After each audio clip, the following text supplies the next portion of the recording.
Hello, everybody. Welcome to Mayday Media. Got a mind-blowing story for you guys about AWOL weapons. The second part of this is going to be about Petraeus. It's about 200,000 weapons. There's bribes, sellouts. I mean, let me tell you, it's disgusting. First part's going to be more about weapons laundering inside the United States. Using federal agencies. I'm going to point it out how they do it. Now, this is the very end of the whole cycle, and it's basically the lowest man on the totem pole, and they're going to take all the heat. But in 2021 was the last of these reports that I can find, at least through AP, and I think that has something to do with the NDAA around that time. There's some articles in here about that, and it all kind of correlates. Now on TikTok and X, you're seeing some what looks like fully automatic weapons on there. How many of these are those military grade weapons? There's some explosives look like they're being laundered too. And stick with me here on this. It's kind of frightening, to be honest. Like, subscribe, comment, help me out here a little bit. The new reforms target U.S. military missing weapons. This is the one we're going to look at, but I want you to see here where it investigates missing U.S. military explosives, military explosive advantage inside the civilian world. Here's the Congress plans to fix the AWOL weapons problem. Well, they did. They just covered it up, and that's shut it. They shut down these reports. Is what it looks like they've totally and completely done. Let's get into it here. The Department of Defense is overhauling how it keeps track of its guns and explosives, and Congress is requiring more accountability from the Pentagon. Responses to an Associated Press investigation that showed lost or stolen military weapons were reaching America's streets. Now, you'd think they'd already have standard of procedures and protocol in place to keep any of this shit from happening, but apparently, we know the missing weaponry includes assault rifles, machine guns, handguns, armor-piercing grenades, artillery shells, mortars, grenade launchers, and plastic explosives. Isn't that something? Pentagon will now have to give lawmakers an annual report on weapons loss and security under the National Defense Authorization Act, which Congress approved this last month by President Biden, is expected to sign. Now, this is 2021, so this is the era we're in. AP's AWOL weapons investigation showed military officials weren't advising Congress, even as guns and explosives continue to disappear. I wonder why we weren't advising Congress about shit disappearing here in the States. To meet those reporting requirements, the military is modernizing how it accounts for its millions of firearms and mountains of explosives. And for decades, we've been hearing about certain religious groups starting their own military groups inside the country, having their own places to train. Wonder how many of those weapons are there. Clearly, the accountability on the issue was stopping at too low of a level, said U.S. Rep. Jason Rowe, a U.S. Army veteran member of the House Armed Service Committee, to support the reforms.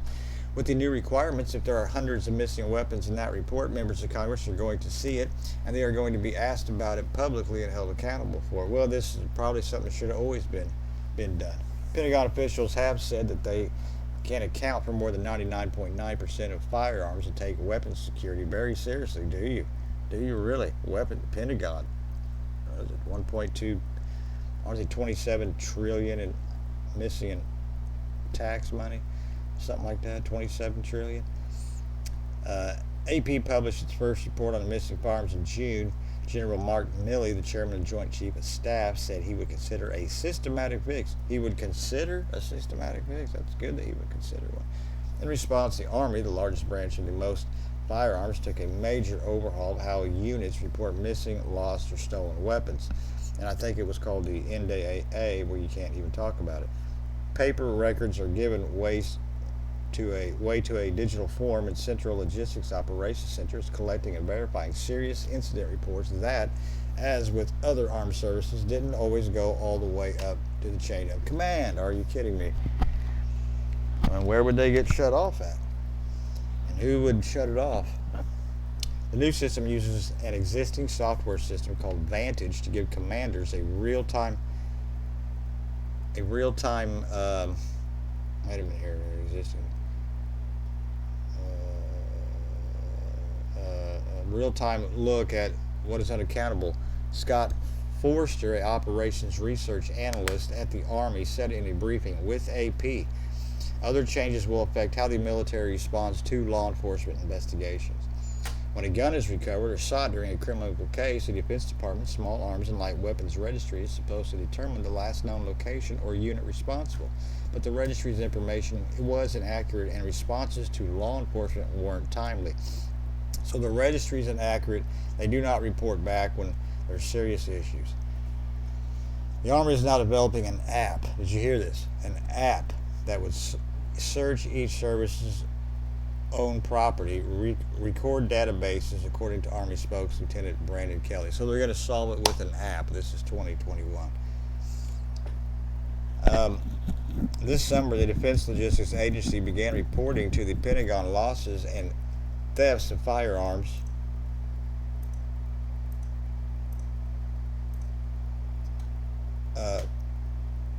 Let's see, what was that here? Whatever.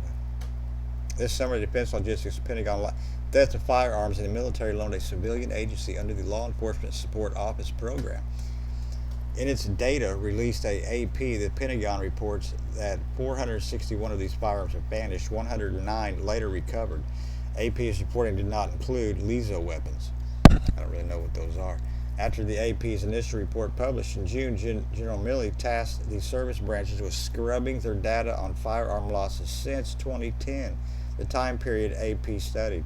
So he's wanting to wash all that shit out and scrub it like it never even happened because there's more going on. The Pentagon reluctantly shared the statistics it's collected, which Milley's office has provided to Capitol Hill. The official numbers are lower than what AP reported, but also incomplete, because some services failed to include stolen weapons as documented by the military's own criminal investigators. The number of missing, lost, or stolen firearms was approximately 1,540 from 2010 through this summer, 2020, according to the LTC. Uriel Orland, a spokesperson, Office of the Secretary of Defense. The majority have been recovered, he said. The total comprised of 2,000 firearms, and AP reported in 2010-2020 a tally was based on the military's own data, internal memorandum, criminal investigation cases, and other sources. This is only 10%. Make no mistake. I mean, this is what they can find. These are the reporters. These are what's being allowed to be put out. There's 10% more, or this is 10% of what they've really been doing. Make no mistake. There are several reasons for discrepancy in conducting their analysis. Each service uses different standards and systems. Yet compartmentalization, relying on its official weapons registry, NABA data represented that none of its shotguns had been stolen, and its only explosives losses during the 2010s were 20 concussion grenades. AP identified several shotguns and dozens of armor-piercing grenades based on cases filed from Naval Criminal Investigation Services. So they just lied.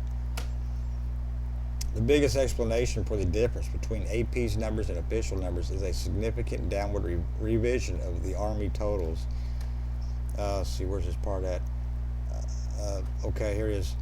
Army couldn't account for 1,500 weapons. Most of that derived from the International Army memos that said 1,300 rifles and handguns were lost or stolen in 2013 and 2019. That's separate years. The Army had said that memos could include duplications and combat losses, which AP excluded when known.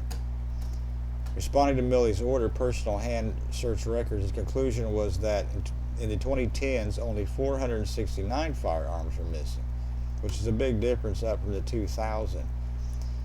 And knowing that there's a lot more going, I can't believe they just said, yep, you got it, that's right, case closed. But where's that part about the NDAA here? It's in here somewhere. I missed it. Anyway, around this time was when the NDAA came into play, and we've not heard anything since. Here's one from 2007 with Petraeus implicated, well, not really implicated, but he was over it.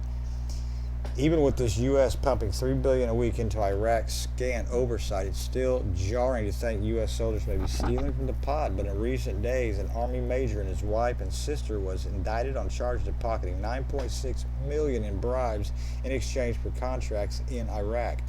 An Army captain with the 10th Mountain Division was charged after allegedly soliciting $50,000 bribes.